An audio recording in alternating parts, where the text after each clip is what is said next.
Well, shalom, shalom. I'm Barbara, and I'm always short and sweet. Well, Pope staff have a pine cone symbol on it. And did you know that the pine cone symbol is a pagan symbol of fertility and regeneration? Well, it all started back in Babylon. The pine cone pagan symbol has been around ever since Babylon, and it's the fruit of the evergreen tree, and it has been revered in the pagan groups and even in religious groups of today. And they worshipped and coveted eternal life by worshiping the nature's objects of the pine cone and the pine tree. So it says in Romans 1:25, who, unrighteous men, changed the truth of Jehovah into a lie and worshipped and served the creature more than the Creator, who is blessed forever. So they are worshiping and revering part of nature, a pine cone. And in this picture is an Assyrian winged god, and he's holding a pine cone in his hand.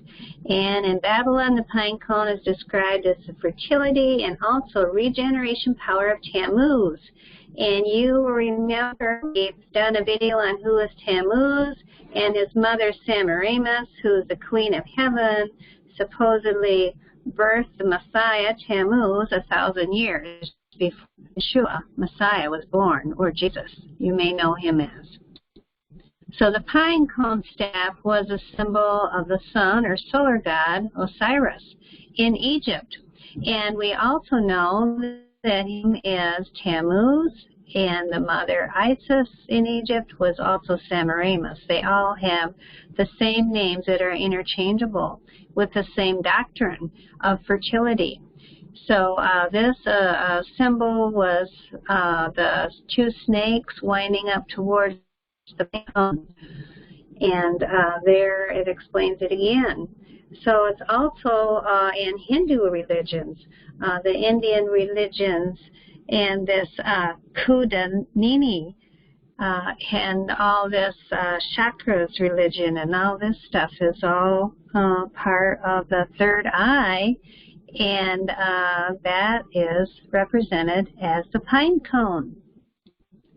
And here you have the Hinduism religion again, and it has the snakes and the pine cone on top of the Shiva's head, and it's all about representing serpents and pine cones.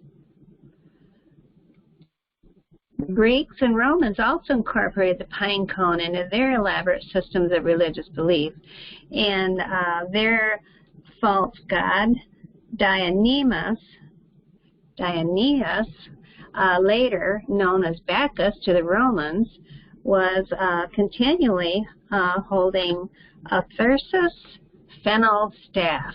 And you'll see the pine cone on the top of that right there. And it was a religious instrument.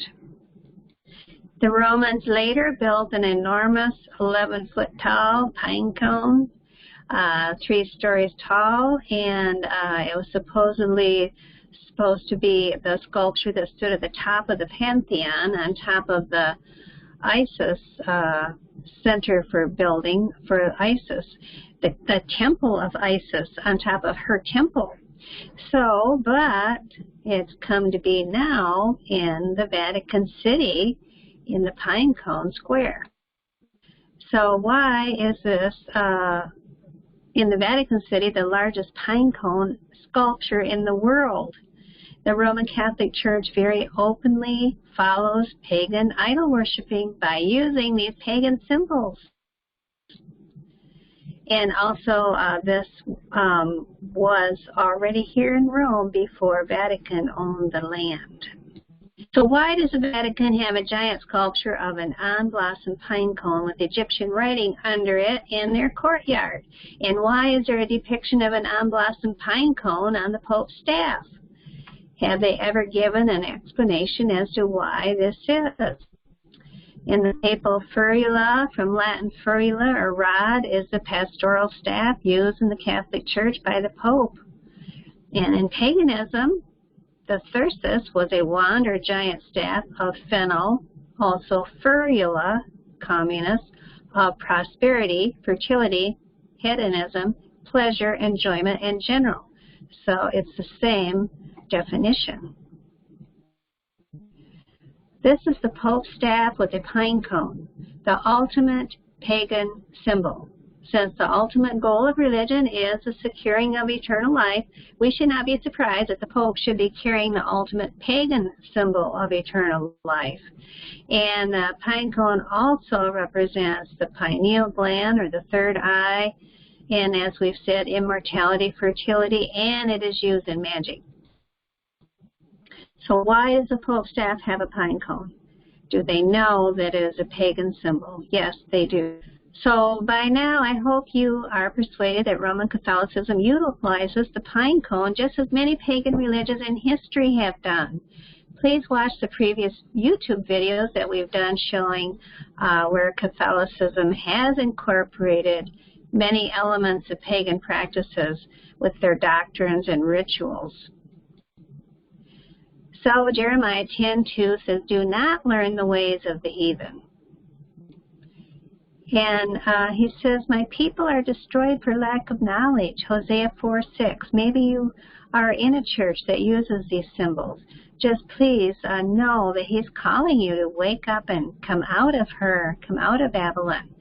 So he says, please, he says that in Revelation 18:4, "Come out of her, my people, that ye be not partakers in her sins."